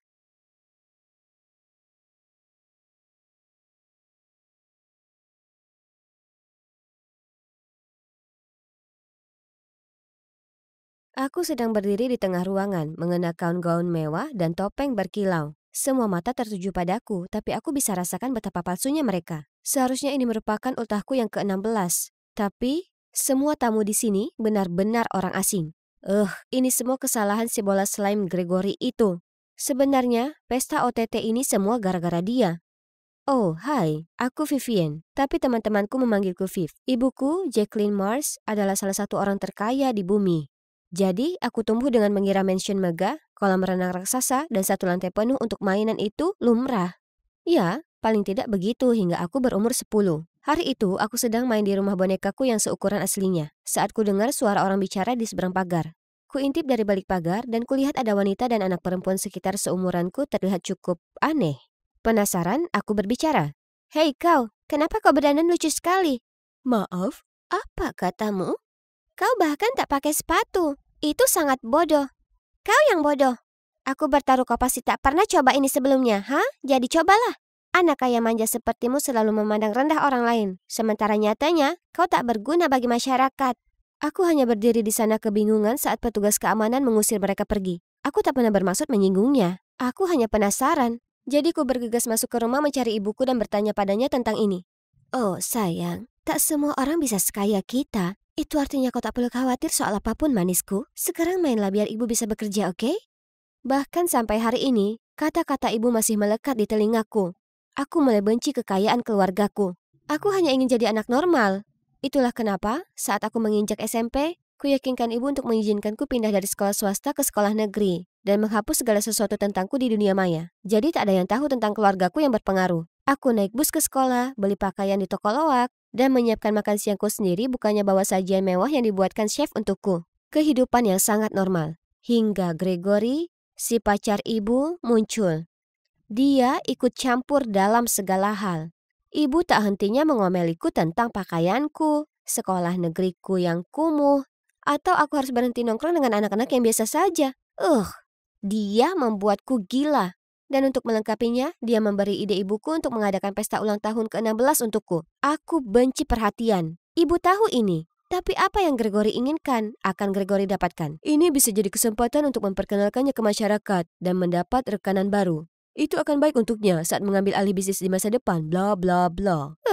Yang benar saja, satu-satunya yang dipedulikan laki-laki itu adalah dirinya sendiri dan rekanannya, bukan aku. Pada akhirnya, aku setuju hadiri di pesta topeng dengan satu syarat. Ibu berhenti mencampuri dengan siapa aku boleh atau tak boleh bergaul, terutama dengan teman-temanku di sekolah. Dan hal itulah yang mengantarkan kami ke saat ini. Tepat saat pembawa acara mengumumkan bahwa ini saatnya, dansa pertamaku. Hah? Apaku sekarang? Gregory! Dengan bingung kulihat sekeliling mencari pasangan ketika tiba-tiba ada tangan yang meraihku. Gadis yang sedang berulang tahun, ayo dansa denganku. Dasar aneh. Lepaskan. Bisakah seseorang membantuku dengan ini? Tiba-tiba seorang anak laki-laki seumuranku muncul. Oh astaga, dia punya mata abu-abu yang indah yang pernah kulihat. Permisi Pak, aku yakin nona itu telah setuju untuk melakukan dansa pertamanya denganku. Terima kasih orang asing tampan. Saat kami dansa, aku tak tahan untuk tak menatap dengan terpesona pada matanya yang menawan. Kami hendak meninggalkan lantai dansa ketika dia berbisik di telingaku. Tunggu di sini, aku akan segera kembali. Siapa yang akan mengira kalau pesta yang dangkal seperti ini akan menuntunku ke pria sempurna?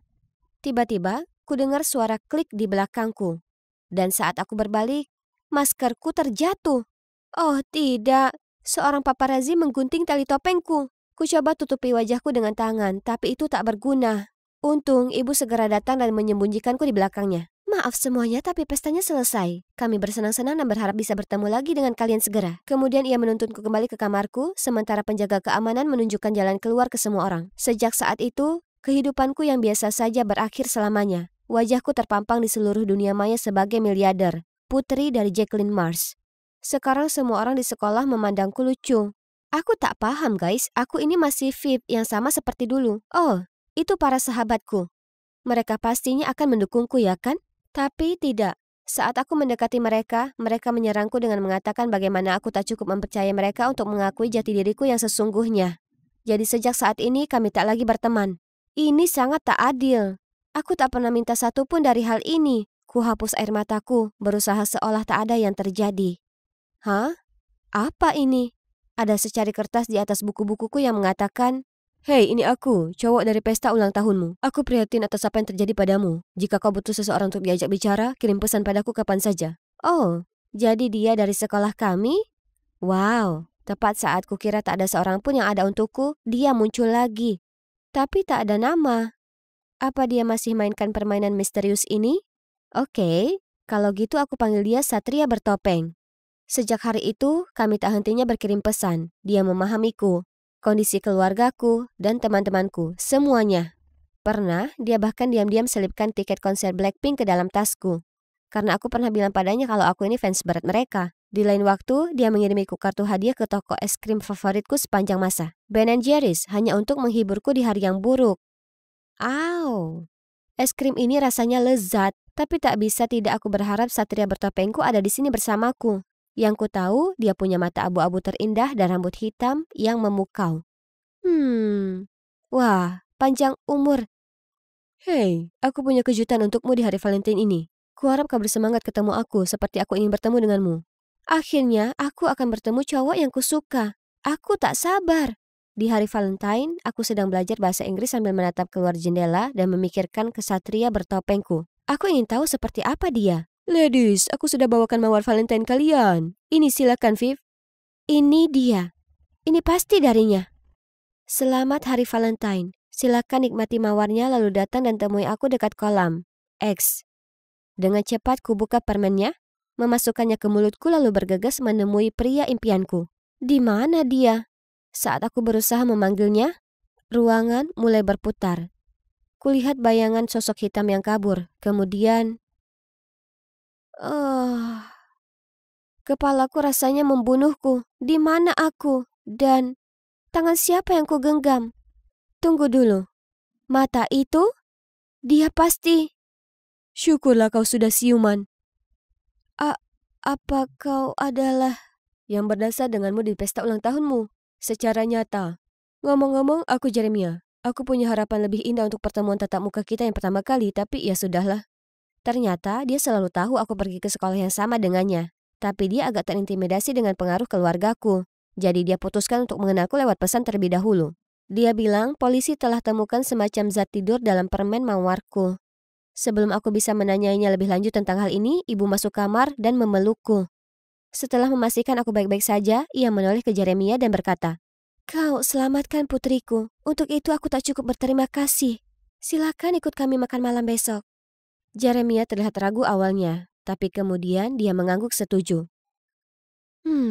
Makan malam itu tak berjalan sesuai rencana, antara interogasi ibu yang terang-terangan dan tatapan Gregory yang mengancam. Aku bisa rasakan Jeremia merasa tak nyaman. Kemudian saat Jeremia bertanya di mana kamar kecil, Gregory bersikeras menunjukkannya. Saat Jeremia kembali, dia sepertinya bingung dan membuat alasan untuk pulang. Apa yang telah Gregory menyebalkan ini katakan padanya. Dengan cepat ku ikuti Jeremia dan meminta maaf, tapi dia hanya tersenyum dan menawarkan untuk menjemputku sekolah besok. Para polisi itu belum temukan biang keladinya, jadi mulai sekarang aku akan jadi pelindungmu. Baiknya. Setelahnya, aku nongkrong dengannya setiap hari. Hebat, ya kan? Hanya saja, entah kurasakan tak sama dengan saat ketika kami berkirim pesan. Dulu kami punya ikatan yang dalam. Sekarang rasanya hanya seperti dua teman yang sedang bergaul. Oh, dan belum lagi Olivia. Teman masa kecil Jere yang sepertinya tak bisa meninggalkannya sendirian lebih dari 2 detik. Suatu kali, Jere dan aku berada di bioskop bersama. Tapi coba tebak, siapa yang kebetulan muncul dan duduk di sampingnya? Yap, Olivia. Parahnya, dengan tawa mereka dan saling berbagi popcorn, aku merasa seperti obat nyamuk. Aku tak mau merasakan hal ini lagi, jadi aku pulang saja ke rumah dengan taksi acak yang terparkir di luar bioskop.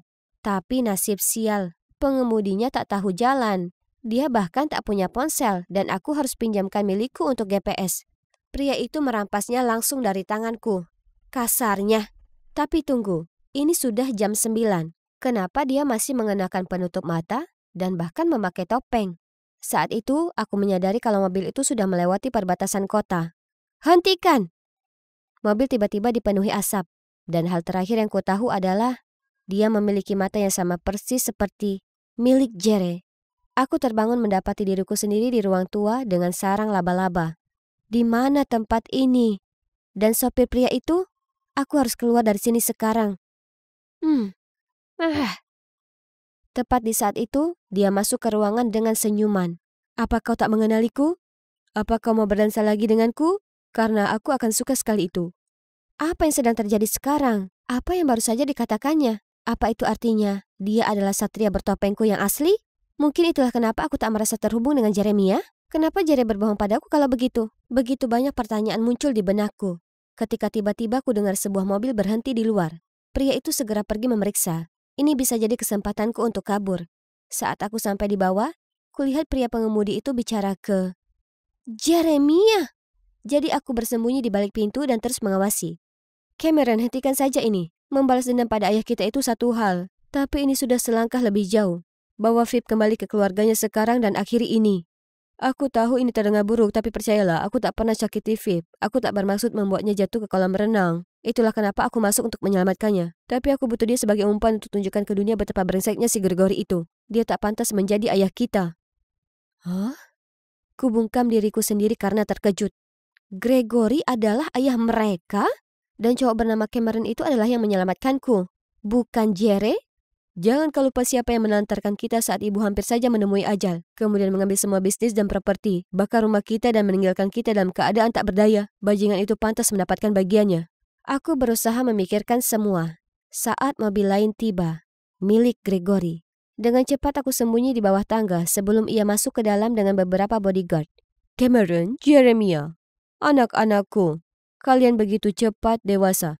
Sudahi omong kosongnya. Kembalikan bisnis itu pada kami, dan apa yang menjadi hak kami, maka akan kami lepaskan putri tirimu. Dasar. Seperti ayah dan putranya. Sangat cerdas, tapi masih amatir putra-putraku. Kalian tahu, gadis itu bagiku adalah penghalang bagiku untuk dapatkan warisan. Jadi, tolong, silakan saja dan rawat nona kecil pengganggu itu. Apa ayah tak takut kami akan ungkap semua yang baru saja ayah katakan? Dan siapa yang akan percaya padamu sekarang? Jacqueline terpesona olehku. Jadi dia akan percaya apapun yang kuucapkan. Ular itu. Beraninya dia bicara tentang ibuku seperti itu. Tak bisa kutahan amarahku. Aku lompat keluar dari persembunyianku dan menjerit ke Gregory. Apa yang barusan kau katakan tentang ibuku? Kau pengkhianat licik dan pembohong. Senang bisa bicara dengan kalian semua, tapi kesenangan ini harus berakhir di sini. Selamat tinggal. Para penjaga menerjang ke depan, hendak meringkusku saat para polisi mendobrak pintu untuk masuk dan di belakang mereka, Ibu, berhenti di sana. Beraninya kau lakukan ini pada putriku. Wajah Gregory berubah menjadi lebih pucat dari hantu saat dia bergumam. Jackie sayang, kenapa kau di sini? Tapi tepat waktu untuk menyelamatkan kesayangan kita, Vivian. Berhentilah berakting. Aku sudah dengar semua yang kau katakan. Dan kau akan masuk ke penjara untuk waktu yang sangat lama. Kemudian para polisi mengiringnya dan para pengawalnya pergi. Melihat ibu, aku senang sekali. Aku bergegas memeluknya. Ternyata investigasinya saat insiden kolam renang mengarahkannya ke Cameron. Jadi saat mengkonfrontasinya, dia akhirnya ceritakan semua padanya. Itulah bagaimana mereka punya rencana untuk menangkap basah Gregory. Ibu dan para polisi itu sudah menunggu untuk menyergap Gregory di sekitar sini. Kemudian, ya, kalian tahu kelanjutannya. Banyak hal yang terjadi dalam 3 bulan. Ibu akhirnya menyelesaikan semua urusan legal. Jadi sekarang properti Gregory gabungkan dengan miliknya untuk dapat kepercayaannya. Sekarang diserahkan kembali ke Cam dan Jeremiah. Kusadari kalau menjadi kaya bukanlah hal buruk. Terutama itu berarti dengan pengaruh seperti ini. Aku bisa membantu mereka yang kurang beruntung dan membuat perubahan berarti. Sekarang aku membantu ibu dengan bisnis serta kegiatan amalnya dan aku sangat menikmati itu. Aku bangga dengan ibuku yang luar biasa dan pekerja keras. Dan aku bangga menjadi diriku sendiri. Dan coba tebak, aku sekarang punya teman sejati yang menyukaiku apa adanya. Sedangkan untuk Jeremiah, dia minta maaf atas segalanya. Dia dulu khawatir kakaknya akan menyakitiku, jadi dia bohong untuk melindungiku. Kami berbaikan tentu saja dan jadi sahabat baik. Namun aku tak yakin bisa mengatakan hal yang sama tentang kakaknya. Dia melakukan apa saja yang dia bisa untuk memohon pengampunanku. Tapi aku tak bisa. Kemudian suatu hari, Jerry memintaku datang ke rumahnya untuk mengunjungi ibunya. Dia memohon agar aku tak berpikiran buruk terhadap anak-anaknya, terutama Cameron. Dia jatuh cinta padamu, apa kau tahu? Dia selalu membicarakanmu dan bagaimana dia berharap semuanya bisa berbeda. Oh astaga, kata-katanya mulai mempengaruhiku. Saat aku berjalan keluar pintu, kulihat Cameron duduk di teras. Dia berbalik dan menatapku, dan kurasakan jantungku berdebar karena satria bertopengku yang bermata kelabu. Jadi, ku hela napas panjang, lalu berjalan mendekatinya, tepat saat mentari mulai terbenam.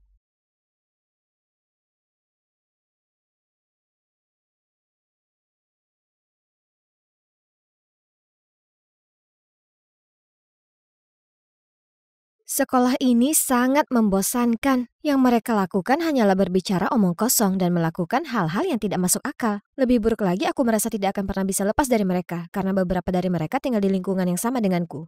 Tapi tahukah kalian hal apa yang paling menyebalkan dalam hidupku? Itu Joy, saudara kembar identikku. Di mata orang tuaku, dia sempurna. Itu sebabnya dia anak kesayangan. Uang sakunya lebih besar dariku. Dan dia bersekolah di sekolah swasta elit sementara aku terjebak di sekolah paling membosankan yang pernah ada. Betapa tidak adilnya. Dengan wajah cemberut aku masuk ke kamarku sambil merengek. Menurutku, memiliki anak perempuan yang identik berarti orang tua kita lupa bahwa sebenarnya kita ada 2. Mereka tidak pernah menjemputku dari sekolah. Jangan konyol, mereka hanya mengajakku mengambil gaunku untuk pesta sekolah. Gaun baru untuk pesta mewah.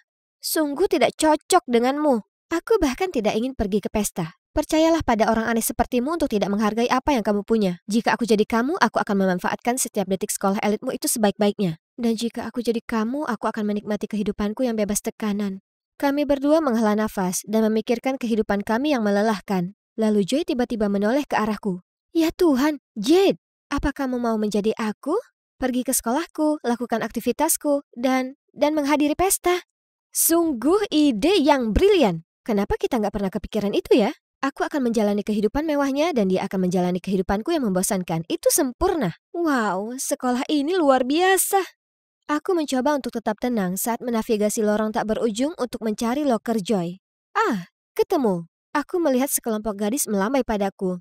Mereka pasti sahabat Joy, Ruth, Nora, dan Nell. Berbeda dengan adikku yang membosankan, mereka terlihat sangat glamor dengan pakaian bermerek mereka. Sungguh kelompok yang berkuasa. Kemanapun kami pergi, semua mata tertuju pada kami. Siswa memberi kami makanan ringan, menyediakan tempat di antrian kafetaria untuk kami, dan membiarkan kami duduk di barisan depan pertandingan bola basket. Gadis-gadis ini sangat menarik. Taruhan aku lebih cocok dengan mereka daripada Joy. Berbicara tentang Joy, entah bagaimana dia mencintai sekolahku yang kuno dan membosankan. Aku belum pernah dengar dia ngomong sesering itu seumur hidupku. Tentang betapa baiknya teman-temanku, betapa mudahnya semua pelajaran, dan betapa kerennya bus sekolah. Teman-teman Joy sangat menyenangkan dan mereka melakukan hal-hal keren. Misalnya, mereka selalu pergi berbelanja dan saling membelikan hadiah mahal tanpa ragu. Suatu ketika, Nora, gadis terkaya di grupnya, tidak segan-segan mendatangi Kate Spade dan membelikan tas tangan baru untuk Ruth. Aku pikir ini cukup luar biasa bagi Nora. Tapi kemudian terjadi sesuatu yang membuatku mempertanyakan dinamika kelompok. Ruth bilang dia suka cupcake red velvet di toko roti dekat rumahku dan dia memintaku untuk membelikannya beberapa. Aku senang melakukannya, tapi keesokan harinya ketika aku membawakan cupcake dan memberitahu harganya, dia tertawa terbahak-bahak. Joy sayangku, aku tidak peduli berapa harganya. Itu urusanmu. Kemudian dia menoleh ke Nora, menunjukkan padanya gambar rok yang lucu tapi mahal dan menyuruhnya memesankannya. Tunggu dulu, apakah dia selalu berpikir bahwa menyuruh kita berkeliling seperti ini bisa diterima? Aku tidak mengerti kenapa seorang kutu buku lugu seperti kakakku mau bergaul dengan kelompok licik ini. Mereka tidak belajar sama sekali. Selama ujian, ketika aku masih melingkari jawabannya secara acak, Ruth terus menendang kursiku dan mendesakku untuk membiarkan dia menyalin pekerjaanku. Dan begitu guru itu melihat kami, dia bahkan merampas lembar jawabanku. Hah? Ada apa dengan sikap itu? Aku melihat sekeliling dan melihat Nora dan Nell juga menyalin makalah gadis lain di luar keinginannya. Kasar. Setelah ujian, Ruth mendatangiku sambil mendesis. Apakah kamu lupa kesepakatan kita? Hah? Kesepakatan? Apa itu? Ya, kurasa aku harus bertahan dengan Ruth selama aku masih menjadi Joy. Jadi aku bisa mengembalikan semuanya padanya dalam kondisi yang kurang lebih sama setelah pesta. Apa yang sebenarnya harus kulakukan sekarang hanyalah menikmati kehidupan sekolah elit ini, bukan? Jadi aku tidak bergabung dengan Ruth dan antek-anteknya untuk makan siang, melainkan membeli makan dari mesin penjual otomatis yang sangat keren ini. Mereka bahkan punya pizza. Tapi mesinnya mengeluarkan suara-suara aneh. Sepertinya makananku macet, jadi aku menendang dan mengetuknya. Tapi tetap tidak berhasil. Kamu berani bertengkar dengan mesin pizza. Kamu pasti kelaparan. Ya Tuhan. Anak basket ini adalah cowok paling tampan yang pernah kulihat dalam hidupku. Aku terlalu terpaku pada matanya untuk menyadari bahwa mesin bodoh itu akhirnya mengantarkan makan siangku. Cowok tampan ini kemudian mencondongkan tubuh ke arahku dan jantungku berdebar kencang. Oh Cupid, kuharap akulah yang dia ambil, bukan pizzanya. Ini dia. Tepat sebelum aku sempat bereaksi, seseorang mengambil nampan itu dan mendorongku ke samping untuk masuk di antara kami. Terima kasih Hayden, mau berbagi makan siang denganku? Permisi? Bagaimana dia bisa mencuri pizza dan cowok ini dariku? Cowok itu mengambil pizzaku darinya dan berkata, terima kasih, tapi aku ingin berbagi ini dengan gadis imut kelaparan ini. Aku akan membeli minumannya. Tunggu, apa dia bertanya padaku? Lalu, iya, 100% iya. Meninggalkan Ruth yang marah di belakang kami berjalan ke meja bangku terdekat. Jadi, dia Hayden, kapten tim bola basket. Kami berbicara banyak tentang buku komik favorit kami, dan bahkan bermain basket sebentar sebelum kelas dimulai. Itu adalah makan siang terbaikku. Sepulang sekolah, aku hendak pergi ketika Ruth menghentikanku. Tidak pernahkah ada orang yang menyuruhmu untuk menjauhi Hayden? Dia bukan orang kaya. Kita punya standar tinggi soal siapa yang pantas berada di dekat kita. Ya? Hah? Bukannya tadi dia kelihatan seperti suka padanya? Tapi sekarang setelah dia menolaknya, dia memutuskan dia tidak layak. Pola pikir gadis ini benar-benar tidak cocok denganku. Begitu sampai di rumah, aku menceritakan semuanya pada Joy. Kamu harus mendengarkan Ruth. Hayden pasti menjadi berita buruk. Aku tidak peduli apa yang dipikirkan Ruth. Kenapa kamu melakukannya? Apakah ini karena kesepakatan yang kamu miliki dengannya? Bukan urusanmu, tapi menjauhlah dari Hayden. Aku tidak mau mendapat masalah. Petunjuk samar ini membuatku gelisah. Tentang apa semua ini? Tapi, apapun kesepakatan antara Joy dan Ruth, aku tidak akan membiarkan hal itu menghalangi berkembangnya kisah cintaku dengan Hayden. Hari ini aku dan Hayden berencana bertemu lagi saat makan siang untuk bermain basket. Aku dengan bersemangat keluar dari kelas seni ketika seorang gadis terjatuh dan lukisannya jatuh di sekitar kakiku. Aku segera mengambilkannya untuknya. Ketika tiba-tiba tangan seorang anak laki-laki menutupi tanganku tepat sebelum seseorang menginjakan kakinya ke tangan kami. Itu adalah Ruth. Dialah yang membuat gadis malang itu tersandung. Dia melakukan semua itu dengan sengaja untuk menyakitiku. Tapi Hayden tiba di sana tepat pada waktunya untuk menyelamatkan hari itu. Apa yang sedang kamu lakukan? Merasa terlalu malu ketahuan, Ruth tidak bisa berbuat apa-apa selain menatapku dengan dengki sebelum pergi. Aku tidak percaya Hayden melakukan itu untukku. Tangannya bengkak, tetapi dia terus memeriksa apakah tanganku baik-baik saja. Bagaimana Ruth bisa begitu kejam? Karena dia mengetahui rahasia buruk semua orang dan dia menggunakannya untuk mengendalikan orang. Joy, dia juga tahu rahasiamu, kan? Tidak? Aku tidak yakin, tapi aku tidak peduli. Tidak peduli apa rahasianya, dia sudah bertindak kelewatan. Jangan khawatir, aku mendukungmu. Aku juga. Oh, ngomong-ngomong, aku Kathy. Sejak saat itu, aku tidak lagi bergaul dengan Ruth dan antek-anteknya. Tapi aku tetap diam tentang hal ini kepada Joy karena aku tidak ingin dia panik dan membuat kami bertukar tempat lebih awal. Semakin banyak waktu yang kuhabiskan bersama Hayden, semakin aku merasa menyukainya. Aku ingin mengaku kepadanya siapa aku sebenarnya, tapi aku tidak bisa. Setidaknya, belum. Kathy juga sangat baik padaku, dan dia memperkenalkanku pada teman-temannya yang sangat manis. Semuanya sempurna, kecuali nilaiku. Ya, aku juga tidak berani memberitahu Joy tentang hal ini. Nilai belajarku sangat buruk, dan itu benar-benar merusak rekor nilai Ajoy. Sementara itu, Ruth berkali-kali bersikeras bahwa akulah yang harus mengerjakan semua PR, penelitian, dan ujiannya. Tapi ya, aku bahkan tidak bisa nyelesain punyaku. Kamu tahu apa yang aku punya? Oh ya, apa sebenarnya yang kamu punya? Apa ancamannya? Ruth tertegun melihatku membalasnya seperti itu. Ya, sudah cukup. Aku sudah muak. Setelah kelas selesai, dia menunggu di lokerku dan memberi isyarat agar aku mengikutinya ke ruang peralatan. Akhirnya, aku bisa mengetahui apa rahasiaku. Ruth menunjukkan padaku video di ponselnya yang memperlihatkan Joy diam-diam memeriksa catatannya selama ujian. Apakah dia curang? Jika kepala sekolah kita melihat ini, aku yakin beasiswa berhargamu akan hilang selamanya. Dan bagaimana dengan gelar pelajarmu yang luar biasa itu? Jadi Ruth menggunakan ini untuk memanipulasi Joy. Apakah dia melakukan hal yang sama pada orang lain? Apa kamu pikir ini membuatku takut? Aku tidak mengira. Aku tahu persis. Kamu tidak ingin kehilangan segalanya, kan? Tidak, Ruth. Kamulah yang akan kalah. Lakukan apa yang kamu mau dengan klip itu, aku tidak peduli. Jadi, aku pergi, meninggalkan Ruth yang sedang marah. Sejujurnya, aku agak takut. Ya, aku tahu nilai dan hal-hal seperti transkrip akademik sangat penting bagi Joy. Bagaimana jika aku menghancurkan semuanya? Setelah kelas terakhirku hari itu, hal yang paling aku takuti datang padaku. Kepala sekolah memanggilku ke kantornya dan menunjukkan video yang membuktikan aku menyontek dalam ujian matematika. Dia sangat kecewa dengan nilai burukku akhir-akhir ini. Dia bahkan bertanya apakah itu karena aku terlalu sibuk dengan kehidupan kencanku dan pengaruh buruk yang aku sebut teman. Tapi bagaimana aku bisa memberitahunya bahwa itu hanya ketidakmampuanku sendiri? Tidak ada hubungannya dengan Joy atau Hayden atau teman-teman baruku. Aku baru saja sampai di pintu kamarku ketika aku mendengar ibu memarahi Joy. Kepala sekolah pasti menelponnya. Itu semua salahku. Saat ibu keluar kamar, aku bisa merasakan betapa marah dan frustasinya ibu. Joy, aku minta maaf. Aku tidak bisa membiarkan Ruth menguasaiku. Maksudku kamu, lagi. Aku menunggu Joy melampiaskannya padaku, tapi yang mengejutkanku, dia cukup senang. Tidak apa-apa, menurutku aku harus berterima kasih untuk itu. Aku tidak pernah cukup berani untuk membela diriku sendiri, meskipun aku sangat lelah dibully terus-menerus. Tadinya aku takut, tapi ternyata dimarahi ibu itu tidak seburuk yang kukira. Wali kelasku juga menelponku, tapi dia cuma memberi peringatan dan menyuruhku untuk tidak melakukan kesalahan yang sama lagi. Aku belum pernah merasa senyaman ini sebelumnya. Jed, aku bukan Joy yang sempurna lagi.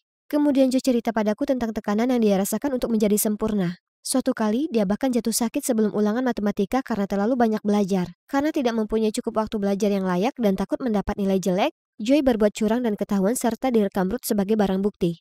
Kami akhirnya memahami satu sama lain dan memutuskan untuk memberi Ruth pelajaran agar berhenti memanipulasi dan mengambil keuntungan dari orang lain. Kami memata-matai Ruth dan diam-diam merekamnya. Dan coba tebak, ternyata dia tidak sekaya yang selama ini kami kira. Semua barang bermerek yang dimilikinya berasal dari para korban malang yang ia sebut teman. Aku juga merekam Ruth yang memaksa siswa terbaik mengerjakan pekerjaan rumah dan esai untuk anak-anak kaya sementara dia hanya duduk diam mengumpulkan uang. Aku sangat siap untuk memposting video ini secara online, tetapi Joy menghentikanku. Dia bilang kalau kami melakukan ini, kami sama buruknya dengan Ruth. Tapi, dia punya ide yang lebih baik. Dia mengirimkan video tersebut kepada Ruth dan memintanya untuk menghapus semua rahasia siswa. Sebagai imbalannya, kami akan menghapus semua rahasianya. Ruth tentu saja tidak punya pilihan selain menurut. Wow, betapa dewasanya adikku. Hari terakhirku dalam hidup Joy telah tiba. Aku hanya memanfaatkannya semaksimal mungkin sebelum menyerahkan kendali kembali kepada adikku. Sejujurnya, aku agak rindu sekolah normalku dan teman-temanku. Tapi, bagaimana dengan Hayden? Akankah dia tetap ingin mengenalku ketika dia tahu aku berbohong padanya?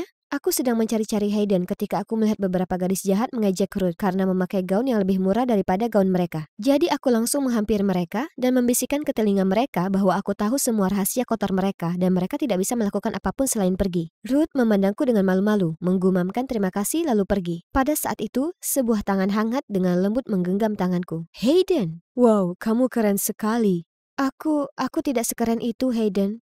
Sebenarnya, ada sesuatu yang ingin aku katakan padamu. Aku kemudian menceritakan semuanya padanya, mulai dari bagaimana aku bertukar identitas dengan saudara kembarku, hingga bagaimana aku menghancurkan kehidupan sekolahnya karena sifat kekanak-kanakanku. Kamu tidak merusak apapun. Sebenarnya, kamu membuatnya jadi lebih baik. Jadi, sejak mesin penjual pizza sampai sekarang, semuanya kamu, bukan Joy, kan? Ya, selama ini aku yang melakukannya. Hanya itu yang perlu aku tahu. Lalu dia menarikku untuk memberikan ciuman terbaik yang pernah ada.